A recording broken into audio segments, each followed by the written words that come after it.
kingdom of Asante once ruled supreme in West Africa.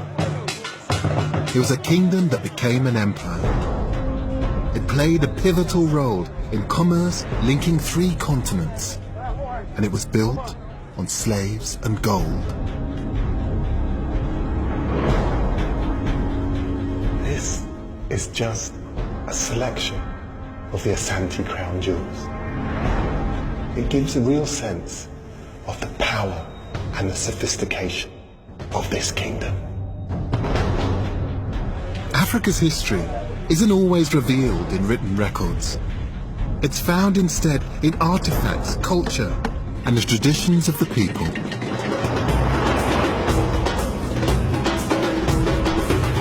We know less about Africa's distant past than almost anywhere else on Earth. But the history of this continent is as important and valuable as any other. In this series, I'm exploring some of the richest and most vibrant histories in the world. And I've come to Ghana in West Africa to explore the kingdom of Asante. It's just one of the continent's many historic and often overlooked kingdoms. Asante was among the most impressive. It was found deep in the tropical forest, which raises some questions. How did a sophisticated society emerge from some of the toughest conditions on the planet? How was the Asante kingdom created? And what happened to it?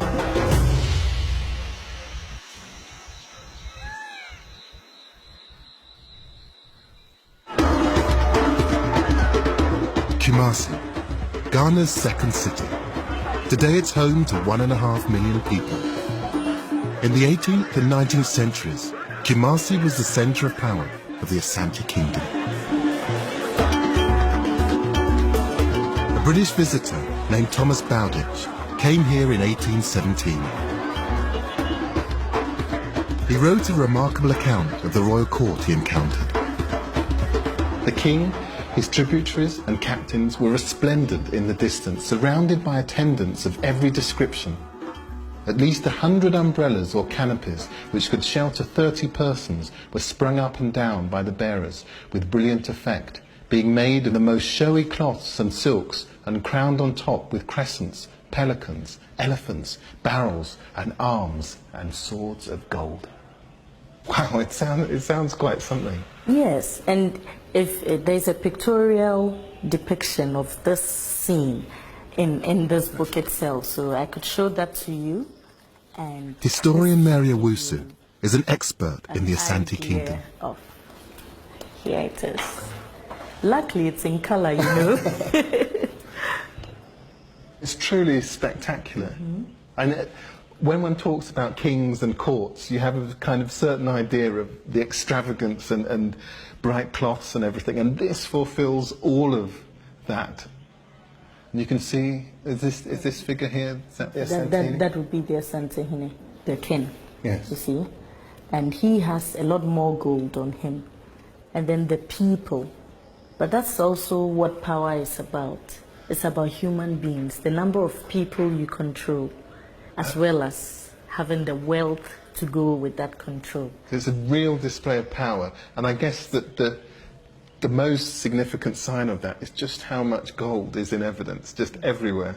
It's pretty obvious looking at these, Mary, that they're trying to send a message.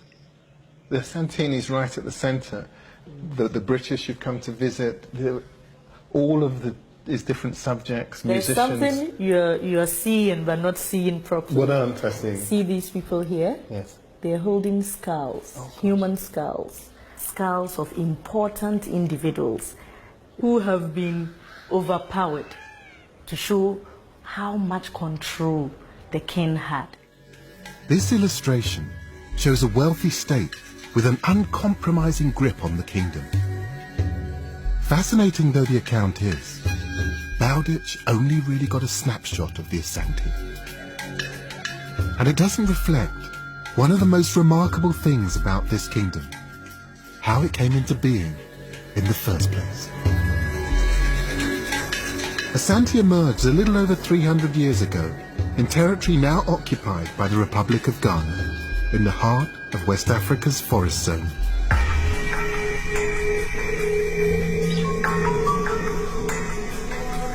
dense forest is an unusual place for large civilizations to establish. The heat and humidity are relentless. Despite the conditions, a complex and sophisticated kingdom emerged here that dominated a vast area for more than 200 years.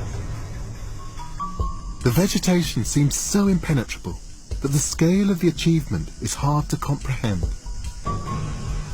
Discovering how they did it and where they started has preoccupied historians for decades. In 2010, archaeology carried out by the University of Ghana made some important new discoveries about ancient life in this part of Africa.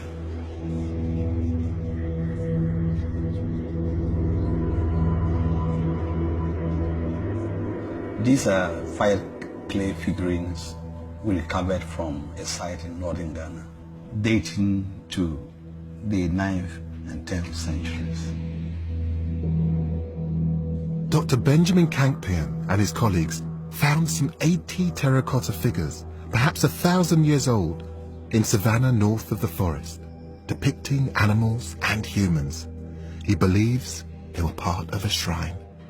What this points to is a very complex culture. I mean, even if you look at these as depictions of the world that surrounded the people who made them, that you can see that they're wearing jewelry, body adornment. Exactly. That this is obviously a very, very complex culture. Yeah, for sure. As far as we know, one of the markers of civilized society are ritual complexity, possibly marked by these artistic figures, quality ones as well. The figurines indicate sophistication among the peoples who lived in this region of West Africa. But so far, archaeologists haven't proven any link between these objects and Asante.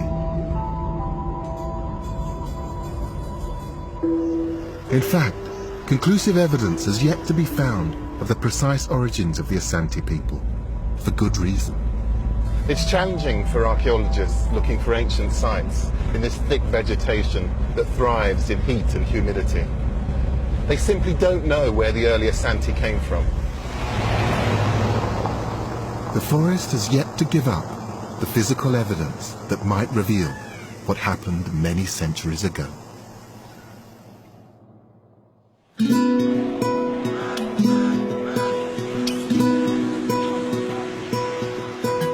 Asante's history isn't as elusive as it might seem, however. Evidence does exist, but it appears in different forms, which are still incredibly valuable. Narrative, oral history, stories of the past, they're all important here.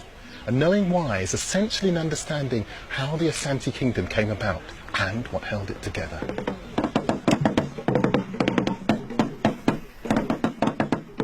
These people are heading to the most hallowed spot in Asante territory. This is oral history in action. Their destination is a sacred site within a forest called Asante Manso, where a seldom held ceremony is taking place. It celebrates the 7 clans who first established communities in the forest, and in so doing, laid the foundations of the Asante kingdom.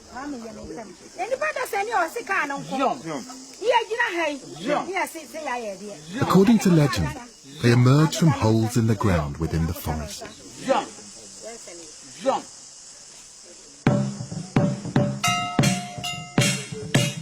Sacrifice emphasizes the significance and rarity of the ritual.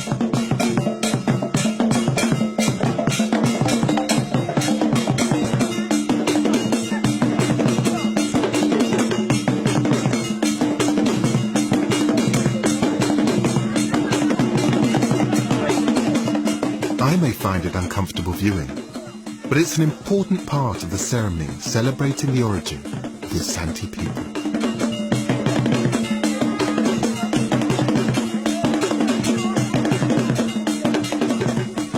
It doesn't really matter whether we believe that the Asante came from a hole in the ground or not. These myths are every bit as important today as they ever were.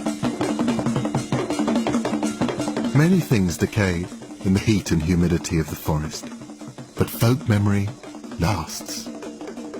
Archaeologists can't be certain that Asante's ancestors came from exactly this spot, but the belief in forest origins does chime with what historians have established. The ancestors of Asante were Akan people whose language is still spoken. The Akan hunted and foraged for food around 600 years ago. But 300 years later, a sophisticated kingdom had emerged. In between, the Akan people and their environment went through a significant and rapid transformation. Before a community could establish itself in one place, a major obstacle had to be overcome: the forest.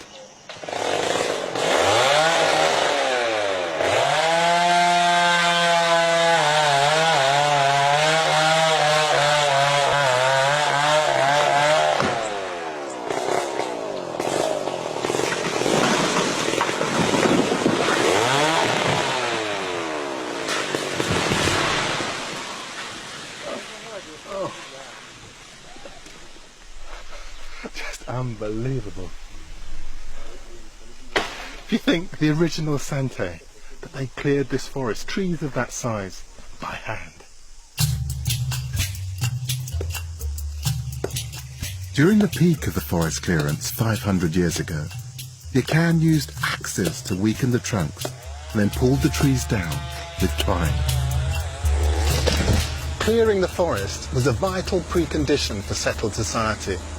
Before that, Akan people were part of a hunter-gatherer society. With the forest cleared, agriculture could happen. Only with the space to cultivate land and grow food crops could groups of Akan people expand their populations. Today, in a forest in the west of Ghana, machinery makes short work of ancient trees. Hardwood timber, such as mahogany and teak, is among Ghana's most important exports. Licensing regulations attempt to protect the environment, but there's an understanding among forestry workers that Ghana's history is worth safeguarding too. The forest, it's important to the people, to the Akan. The forests are important, are they? Yes, it means something to the people. We have some areas we don't enter. We name the place, maybe this is the place where Asante people come from. Yes, so the forest is very important to us. For the Akan people in the 15th and 16th centuries, forest clearance was mind-boggling work. Researchers have calculated that for one man to clear 1 hectare, it would take him 500 days to remove more than 1,200 tons of vegetation. And since the fertility of the soil deteriorates so quickly, he would have to rotate his crops, meaning he would need to clear 6 hectares to feed his family. Faced with such an enormous task, the Akan people needed additional labour. There weren't enough of their own people to do the job, so they used slaves. An expert in the early Akan societies that were the foundation of the Asante Kingdom is Dr. Wilhelmina Donko. Yes, I mean, importing people from outside was a really useful venture for them. Traders from outside coming in. At different times, they must have brought in people even from possibly as far afield as maybe Nigeria, the Senegambian areas, and so on. How did this early kind of slavery differ from transatlantic slavery, which comes slightly later? The system that operated here was quite different in the sense that unfree people or people of unfree descent could marry, have offspring of their own, could accumulate property and all that, and sometimes they could even marry into the lineages of their, shall I say, their masters or the people who had initially procured them. So it wasn't very hostile. It did not remove the basic humanity of those who had lost their freedom. But still, it's a loss of freedom in the sense that you were removed from your own kinsmen to join a different set of people. With the help of unfree labour, the Akan made clearances in the forest on an unprecedented scale. For the first time, the forest was a viable place to have organised settled societies. It was still 200 or 300 years before the Asante kingdom, but this achievement had a long-lasting effect. The act of clearing the forest shaped Akan identity. There was a great sense of pride that this effort against the forest had been successful, but that only drove the imperative to do more. Farmers settled in the cleared areas and grew crops needed to support an expanding population.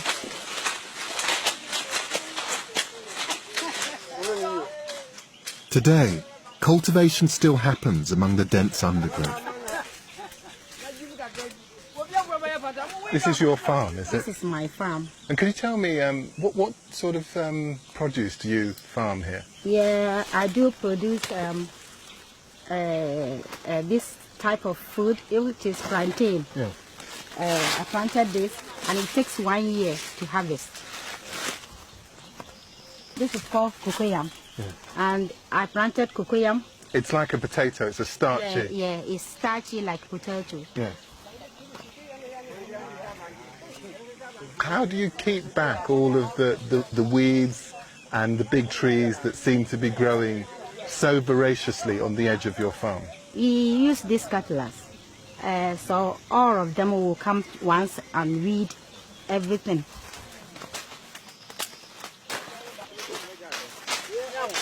Having cleared space for agriculture, the ancestors of Asante were determined to make the most of it. The pursuit of abundance quickly became ingrained in the Akan psyche. The productiveness of the forest required a lot of hard work, much of it carried out by slaves. But none of that could have happened without a commodity that the Akan exchanged for slaves in the first place.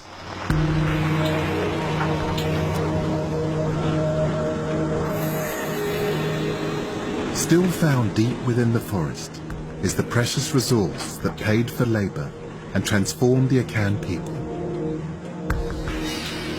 I'm on my way to one of the 10 largest gold mines in the world.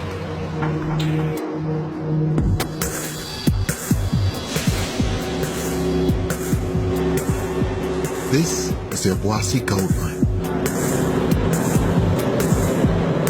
Today, gold-bearing rock is extracted from shafts that reach 1,500 meters underground. A chemical process separates the precious metal from the ore, and smelting results in gold bullion. The heat is so intense! I've never felt anything like it! It's unbelievable!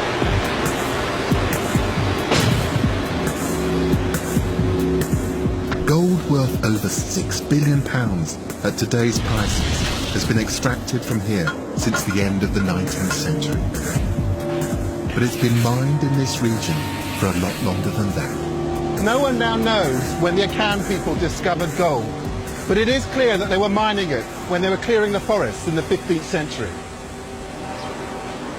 In those days, the gold was found much nearer the surface, and it was smelted by the Akan using Iron Age technology. The precious resource was critical to the transformation of the forest and to the foundations of the Asante kingdom. And gold provided by the forest gave the people a significant place in a much wider economy. Akan gold found its way to North Africa and beyond via trans-Saharan trade routes, and gold paid for not just slaves, but textiles, brass, copper and salt. From the 1470s, Akan gold had a direct route to Europe via Portuguese merchants on the coast. In exchange for gold, they sold guns. A map made by a merchant in the 16th century shows who the Portuguese were dealing with. The most successful Akan were amassing power.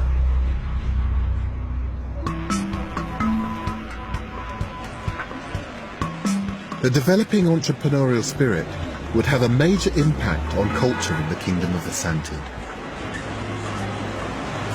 The Akan businessmen had accumulated gold, slaves and land, and they were known as Berempong, big men.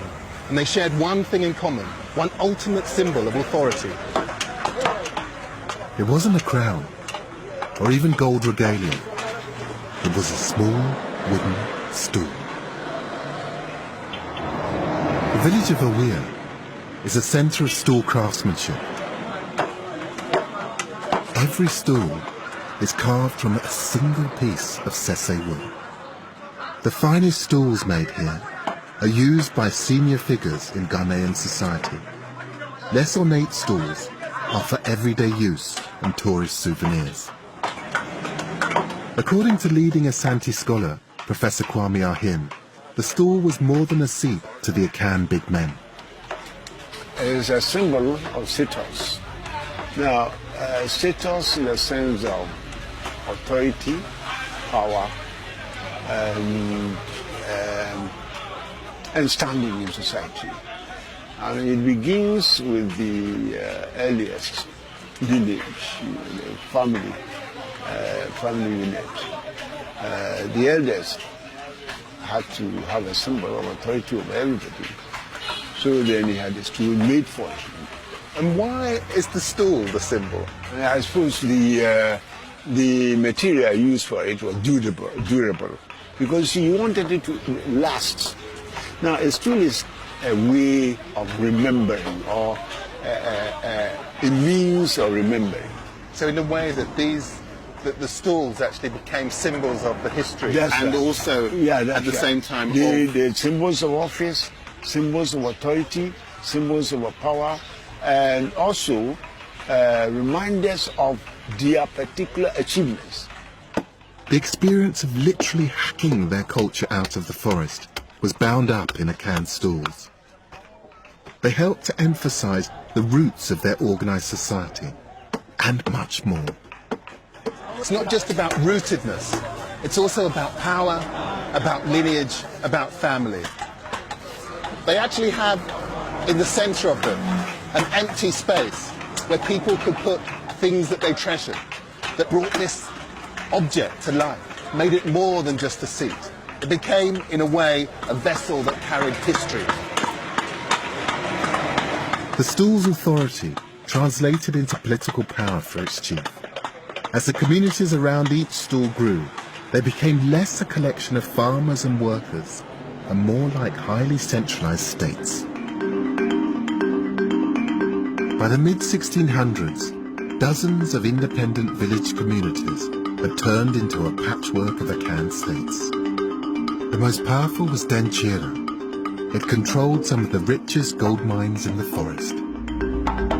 For decades, its neighbors sent tribute by way of slaves and other gifts to keep the peace. But Denchira's position as the most powerful of the Akan states was not to last. I'm on my way to the birthplace of the man who challenged Denchira and in the process founded the Asante Kingdom.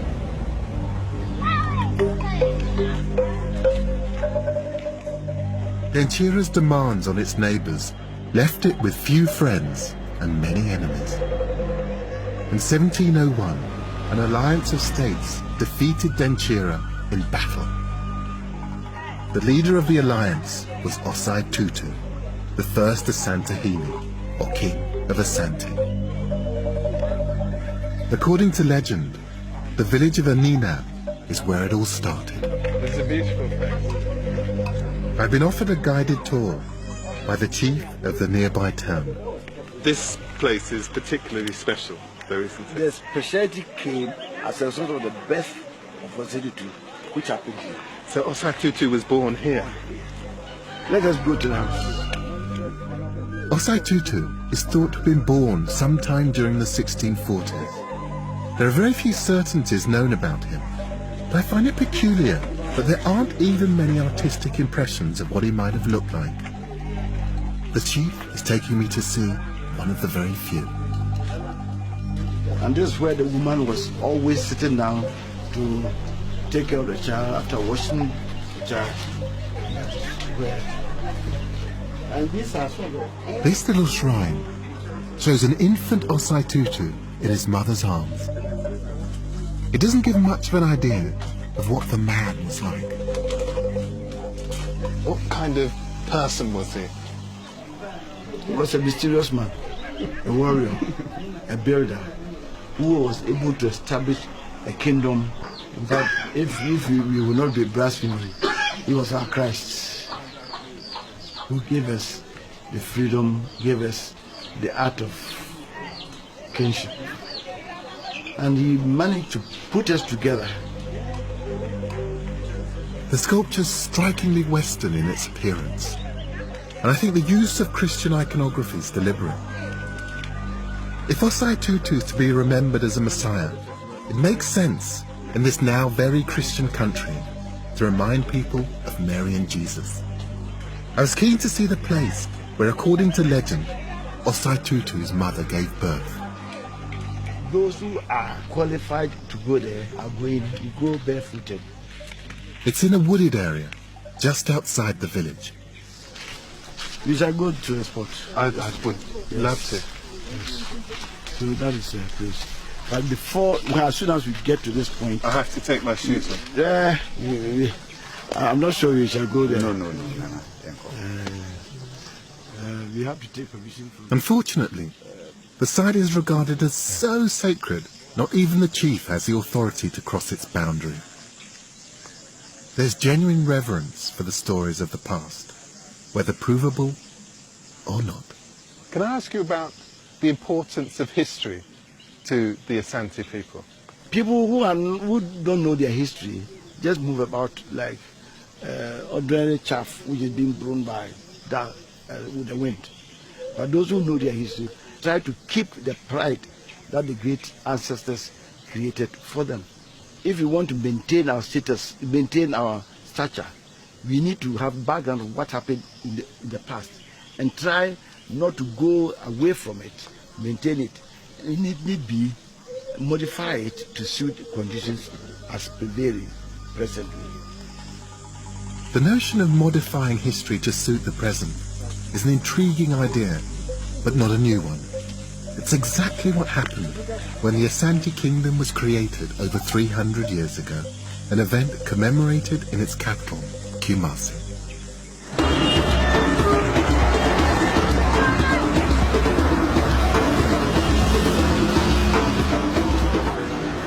This was the seat of Osei Tutu's power, and it's where a particular reading of the history is displayed.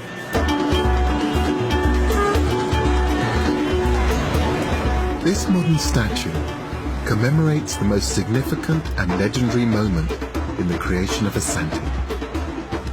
The figure isn't Osei Tutu, but his advisor, Akomfo Anoche.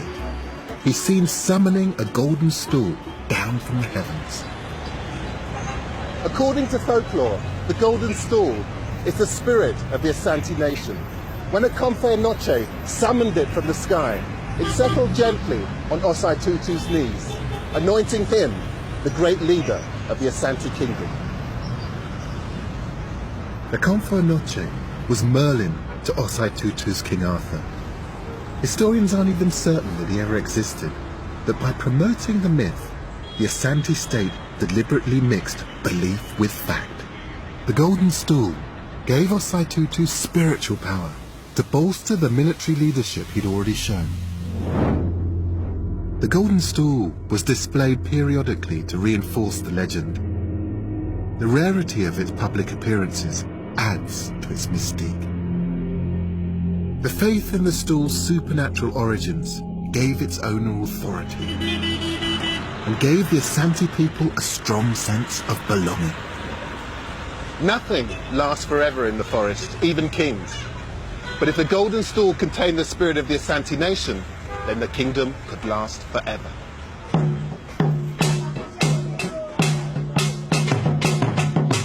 Asante royalty followed the ancient Akan tradition of succession on the mother's line. With the spiritual authority of the Golden Stool and with the help of European firearms, Osei Tutu and his successors embarked on campaigns of expansion. Drums were vital to the kingdom's ambitions. Long-distance communication meant Asante's imperialism could be fast and effective.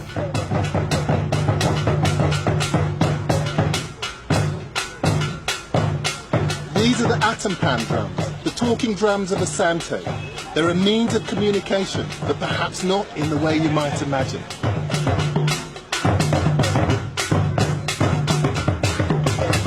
These drums don't just beat out a rhythm, they speak. And if you know the language, you can hear words and phrases. That was great. Thank you so much. It's just amazing. And just to hear, you don't just hear it, you feel it. It's absolutely wonderful. So each one of these drums have a different sound, a different function. Is that right? Yes. This one is male, and this one is a female.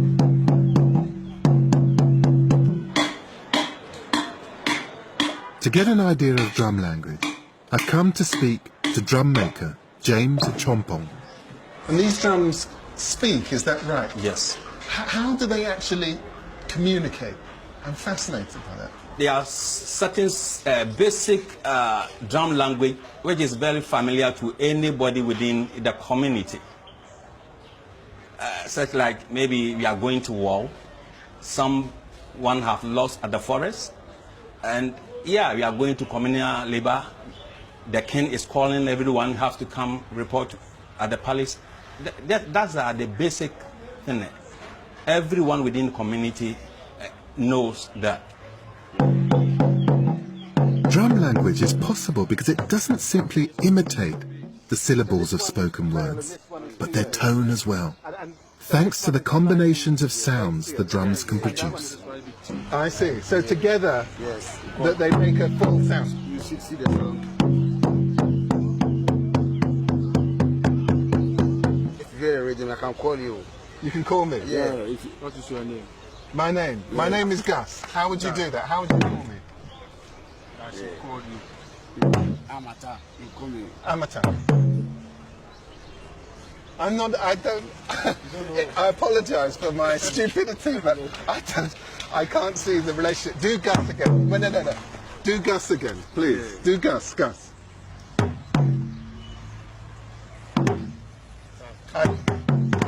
Say, Atakakra, come. Atajunior, come. The talking drum in the olden days was the only means to communicate from a village to other village. So there was no telephone then. So normally the community used the talking drum to send messages from village to other village. When you kill Sergeant will come. So that's the great Asante saying, isn't it? Asante Kotoko. So that one's saying, when you kill 1,000, 1,000 will come. Yes. The common language of the region made this form of communication extremely effective. Asante had no standing army. Instead, every village was expected to contribute soldiers to campaigns ordered by the Asante. The reservists responded to the drummers' call to war, and the kingdom expanded rapidly in the first half of the 18th century. Asante soon dominated territory that stretched beyond the borders of modern Ghana. Previously independent states were coerced into a federation with power centralized in Kumasi. States were either forcibly conquered or submitted to Asante's power. They became provinces of the kingdom. Their chiefs became vassals of the Asante king, the Asante.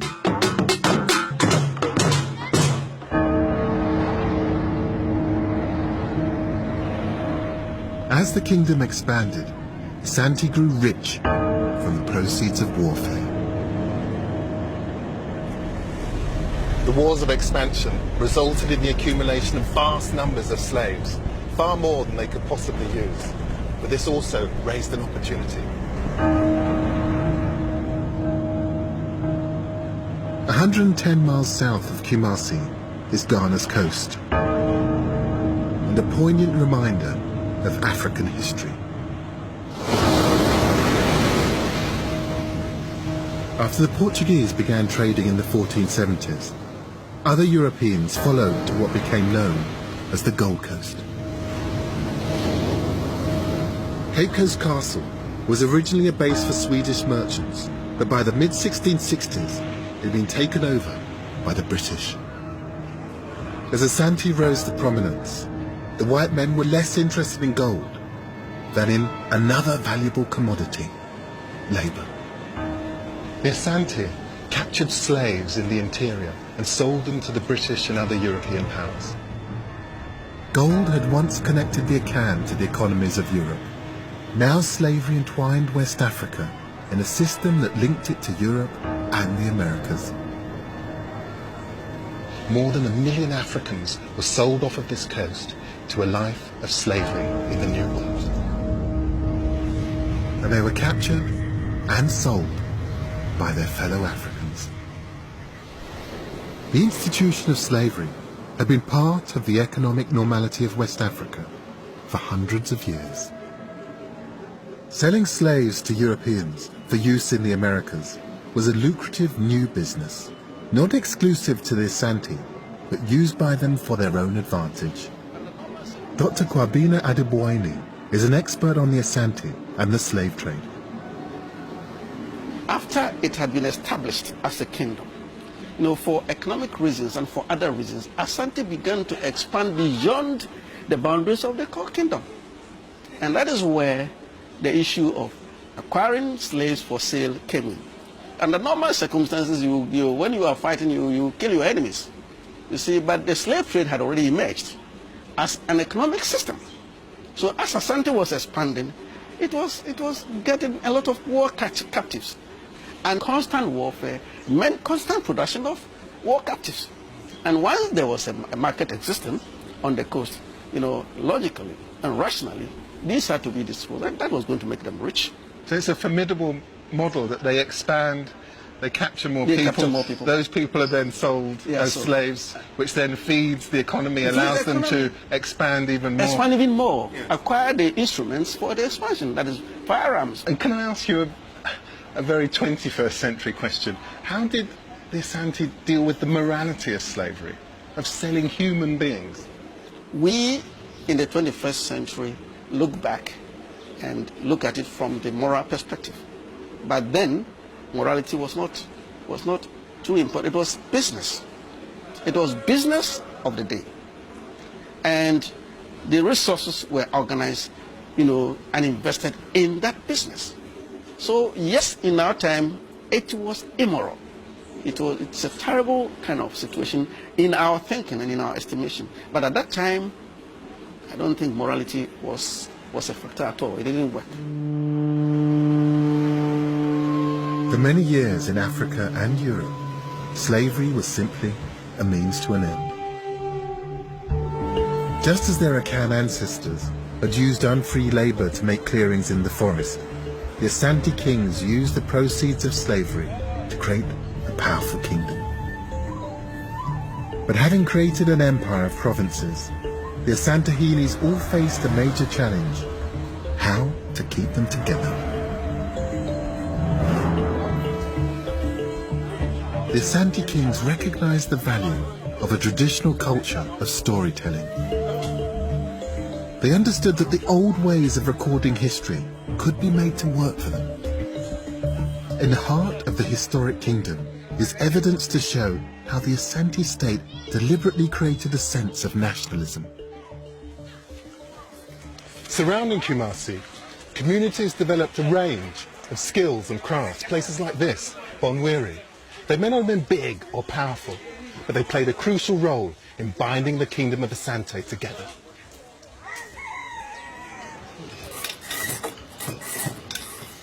I've come here to see kente, Ghana's famous patterned cloth.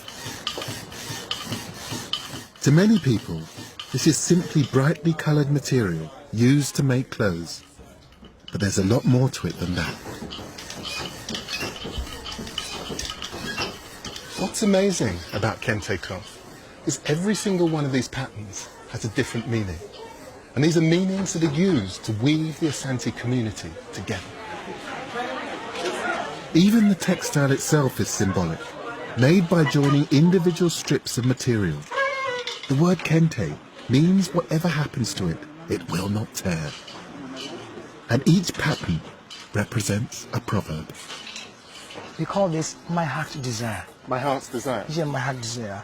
The king's Isaac, one of the weavers of the workshop, is showing me how messages can be found in the material. Many of them reinforcing a single basic idea. We're better together than apart. The black is our color. This is family is unity. You know, the Asante people, the king said that we should unite together. He said that we united, we stand, divided, we fall. So he named this particular crop that family is unity. That's so there's a kind of a sense of narrative that yes. That's the Asante people. We should unite together so that we can fight with our enemies. Yes. Yeah. Yeah. And is there a particular reason that the colours? Yes. They have particular meanings in particular configurations. The yellow. You see Africa, we have gold. So the yellow color over here represents the gold that we have, that is natural resources. Yes, we have gold. And the black is our color. You see, yes. And then the green over here, that the forestry that we have a big forestry, yes. And then the blue is the sky. So all the colors also mean something. I see. I mean, I can understand how those tones, that they weave together a sense of community, but also, as you say, that each one of these, they represent something within the environment. It's wonderful. Kente, rich with symbolism, was promoted by the Asantehines. By wearing the cloth of Bomwire, the monarch recognized the contribution of Bomwire's craftsmen to the Asante kingdom, while also advertising the kingdom's benefits. I know these objects, but only from a distance, really. But to see them up close, you can see why the Asantehene wanted to invest in them. He wanted them to be a metaphor for the Asante nation. And he chose alongside them drums, he chose gold, he chose a variety of different kinds of crafts that would bind the Asante together. The people were proud to see their traditions being used by the king. But the state's appropriation of local customs revealed how determined it was to shape the kingdom as it saw fit. The Asante nation wasn't just about weaving peoples together. Whilst there was consent, there was also control.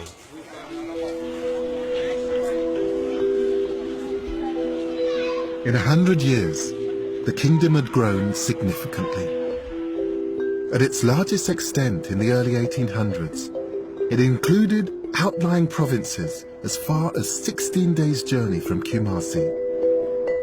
Its population was over 2 million, 20 times more than South Africa in the same period. A kingdom of this size required careful government. I'd been given permission to enter the royal palace in Kumasi and to see some of the instruments of control used by the state at the height of its power. The original palace was the centre of Asante government. From Kumasi, civil servants were sent all over the kingdom to implement its policies and to apply its laws. I've arrived just as the palace gunbearers have come to remove historic weapons from the museum. So you carry the guns during ceremonies? Yeah, and during the sitting of the king, anytime the king sits in state, the guns and the sword has to come out to signify that that's the king. So who did that belong to? That is the first king of Ashanti, Otunfo Osetutu the first. Oh, really? Yes. This is Osai Chukuti's gun. What amazing. European firearms had been instrumental in creating and expanding the Asante Kingdom during the 1700s. Threat of force was one way the kingdom maintained control, but other methods were just as effective. The royal palace once housed the most important part of the kingdom's bureaucracy, the treasury. Since gold was first mined in the forest, the currency of this area of West Africa was gold dust. Scales and counterweights were used for precise measurements. Even gold nuggets and ingots were smelted down and turned into gold dust so they could be accurately measured. Every transaction was in gold dust, including taxation. Look at that exquisite little object, tiny little stool. It's actually a gold weight. You can imagine him weighing gold against something like this. It's an indication of just how important taxation and financial control actually was. And the treasury, it was a mechanism for administering all of the Asante bureaucracy. It's just another one of those institutions that was core to consolidating Asante power. Taxation didn't simply fund the government. It ensured that no individual could become significantly wealthy. Gold was not just money, it was power. And it was vital that power was held by the state. The regalia of the Asantehene had to be the very best. And the quality is just mind-blowing, exquisite work.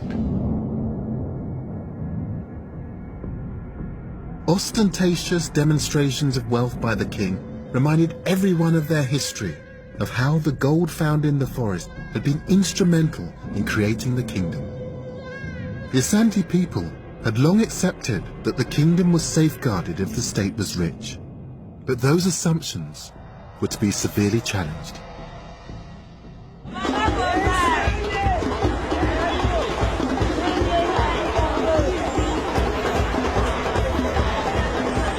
Asante had become wealthy and powerful, in part because of the trade in slaves with Europeans on the coast, a trade controlled by the state. But in 1807, the slave trade was abolished in the British Empire, with far-reaching consequences for the Asante. The economy shifted, and the state's control over it weakened. People began to trade in new things with the British on the coast and with traders from across the desert. The people of Asante had always believed in the state's control over wealth, but now they were increasingly in contact with people from beyond the kingdom who were making money for themselves. Many abandoned Kumasi and migrated to the southern provinces for a piece of the action. Their ancestral entrepreneurial spirit reawakened. At the same time, the sudden drop in European demand for slaves meant that all goods had to be paid for in gold dust. It rapidly became scarce. These new influences had a profound effect. People started hoarding gold. They buried it to avoid paying tax. This was a direct assault on the power of the Asante state. These internal problems plagued the kingdom in the first half of the 19th century, and they were made worse by a fractious relationship with an international trading partner. The military museum in Kumasi was built as a fort by the British. This collection of photographs is testament to British involvement here from the late 19th century. But the British influence on the coast had been growing steadily for many decades before then. There were disagreements and outbreaks of hostilities between the British and Asante, but for the most part, relations between them were of two cooperative trading states. But then, in the late 1860s, everything changed. Asante wanted to restore its domination over its southern provinces to tighten its grip on coastal trade. But some of those provinces had turned to the British for protection. and an Asante trade monopoly was not in British commercial interests. The two powers were on a collision course. As tempers flared, the Asante took a number of Europeans as prisoners, an act that the British would cite as a justification for war. A war that would allow the British to consolidate their trading position on the coast. In February 1874, British forces marched into Kumasi, the first foreign troops to do so.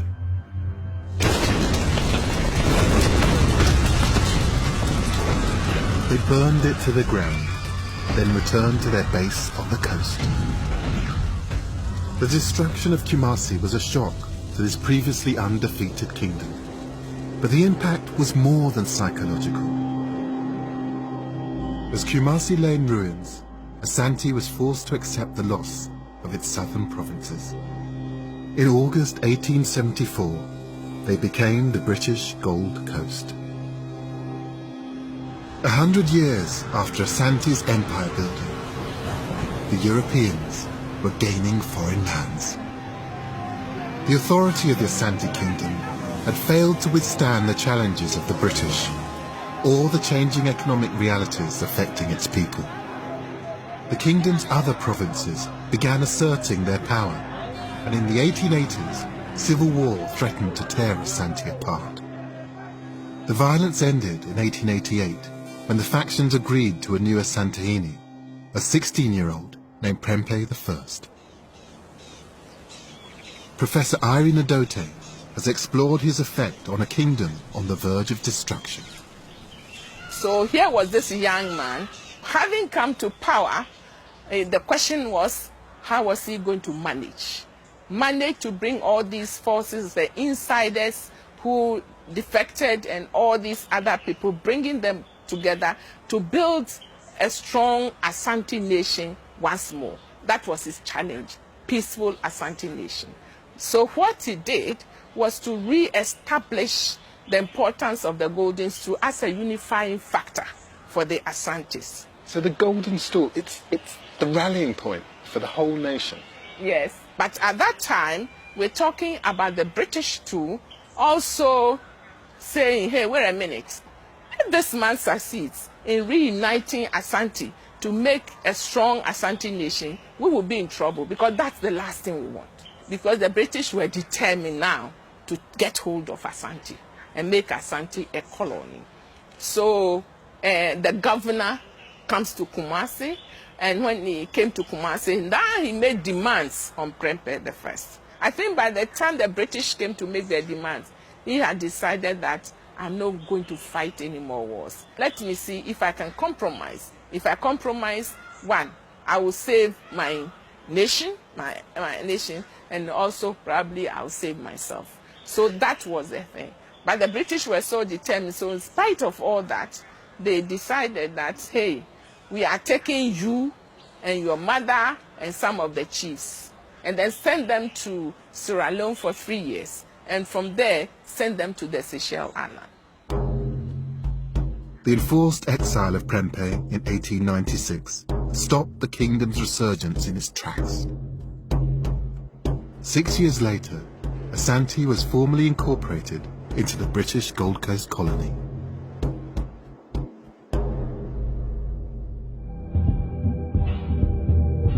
The Asante Kingdom had been the result of centuries of Akan state building in the forest. Asante's pivotal position in an international economy had brought it wealth and power. In the final years of the 19th century, weakness and instability had allowed Britain to add Asante to its African possessions. The Asante Kingdom was crushed. The British sought out the last symbols of independence to be destroyed, but something subtle survived.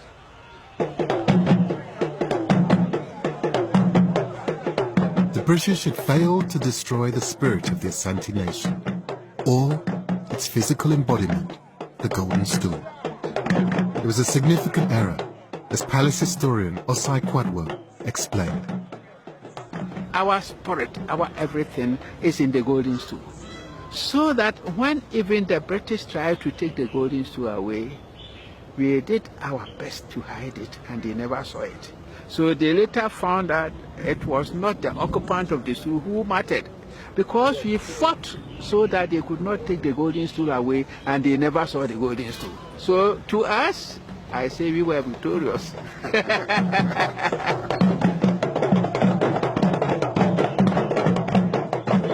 In 1924, Prempeh was allowed to return from exile. The golden stool reappeared at the royal palace. The kingdom was restored after Ghana gained independence in 1957, and Asante's traditional festivals were revived. The Akweside festival is held every 42 days. It remembers the ancestors and celebrates the history of the kingdom. The same things that were used to bind the kingdom together 300 years ago are everywhere. The gold that was once mined deep in the forest, the drums that beat out the proverbs of Asante, the kente cloth that carries the slogans of unity, all in stunning display. You understand why they chose gold in this light with the kente? It just looks extraordinary. These symbols of power. And suddenly you understand that they're just dazzling in this light. Provincial chiefs gather to pay homage to the current Asantehene, Osai Tutu II. He may not command an army or wield the power of his ancestors, but there's no doubt about his importance to the Asante people. Just amazing to get this close to the king of Asante, wearing all of that gold, that kente, the story that we try to tell, alive and well in this man, the embodiment of our stories. This is a celebration of history, but it's history with a purpose. We dwell upon our history to improve upon our future. That's why our history is very important for us. And so for the future, do you feel that the kingdom is in good health? Yes. One thing I see is that our people are proud to keep the culture. And we are Asantes because of our culture. The Asante state once used mythology and traditions to assert its origins, reinterpret history, and forge a kingdom. Now, these festivals use history to maintain Asante's identity and its people's sense of belonging within the Republic of Ghana. I came in search of a lost kingdom, but I found a kingdom which is very much alive, which still finds a coherence around those central core things that were set up by Osai Tutu with the foundation of this empire. Gold, kente, drumming, the stool, they still work for the Asante people as much today as they ever did.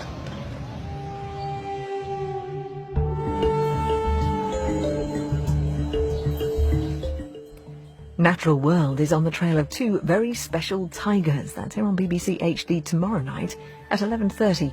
And tonight, Raymond Blanc is the Very Hungry Frenchman. Next.